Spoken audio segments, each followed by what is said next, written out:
Welcome to Manju's kitchen. இன்றைக்கி ராகி மாவு வச்சு ஒரு சூப்பரான ஸ்வீட் ரெசிபி எப்படி செய்கிறதுன்னு பார்க்கலாம் வாங்க. நல்ல பழத்தை 2 வாழைப்பழம் எடுத்துக்கலாம். நான் இன்றைக்கி செவ்வாழை பழம் எடுத்திருக்கேன். நீங்கள் என்ன பழம்னாலும் எடுத்துக்கோங்க. ஆனால் பழம் நல்லா பழுத்து இருக்கணும். அப்போ தான் டேஸ்ட்டு ரொம்ப நல்லாயிருக்கும். இதை சின்ன சின்ன பீஸாக கட் பண்ணி எடுத்துக்கலாம். இதை ஒரு மிக்ஸி ஜாரில் போட்டுக்கோங்க. இதோட 2 ஏலக்காய் சேர்த்துக்கலாம். இதை நல்லா நைஸாக அரைச்சி எடுத்துக்கோங்க. இப்போ அரைச்சி எடுத்தாச்சு. ஒரு பவுலில் மாற்றிக்கலாம்.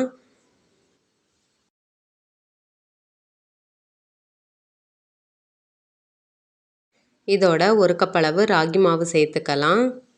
கொஞ்சமாக தேங்காய் துருவல் சேர்த்துக்கோங்க. ஒரு 3 ஸ்பூன் அளவு நாட்டு சர்க்கரை சேர்த்துக்கலாம். நீங்கள் துருவின வெல்லம் கூட சேர்த்துக்கலாம். இனிப்புக்கு தகுந்தவாறு சேர்த்துக்கோங்க. இதை நல்லா பிசைஞ்சு எடுத்துக்கலாம். தண்ணி எதுவுமே சேர்க்க வேண்டியதில்லை. வாழைப்பழத்தில் உள்ள ஈரப்பதமே கரெக்டாக இருக்கும். ரொம்ப தண்ணியாக இருக்கிற மாதிரி இருந்ததுன்னா கொஞ்சமாக மாவு சேர்த்து பிசைஞ்சு எடுத்துக்கோங்க. இப்போது நல்லா பிசைஞ்சு எடுத்தாச்சு. மாவு ரொம்ப ஹார்டாக இருக்கக்கூடாது, கொஞ்சம் சாஃப்டாக இருக்கணும். கையில் கொஞ்சமாக எண்ணெய் அல்லது நெய் தடவிட்டு சின்ன சின்ன உருண்டையாக பிடிச்சி எடுத்துக்கோங்க. இப்போது உருண்டை பிடிச்சாச்சு. லைட்டாக கை வச்சு அழுத்தி விடுங்க.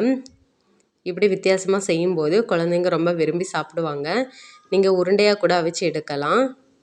இப்போது எல்லாத்தையும் உருண்டை பிடிச்சாச்சு. இதை இட்லி பாத்திரத்தில் வச்சுக்கலாம். அடுப்பை மீடியம் ஃப்ளேமில் வச்சு ஒரு 10 நிமிஷம் நல்லா வேக வச்சு எடுத்துக்கலாம். இப்போது 10 நிமிஷம் ஆகிடுச்சு. நல்லா வெந்திருக்கு. இதை எடுத்துடலாம். கொஞ்சம் ஆறுனதும் இட்லி பாத்திரத்துலேருந்து எடுங்க, இல்லைனா ஒட்டிட்டு வரும்.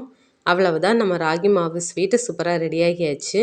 நீங்களும் ட்ரை பண்ணி பாருங்கள். பிடிச்சிருந்தால் லைக் பண்ணுங்கள், ஷேர் பண்ணுங்கள், சப்ஸ்கிரைப் பண்ணுங்கள். மறக்காமல் பெல் பட்டனை கிளிக் பண்ணுங்கள். தேங்க்யூ.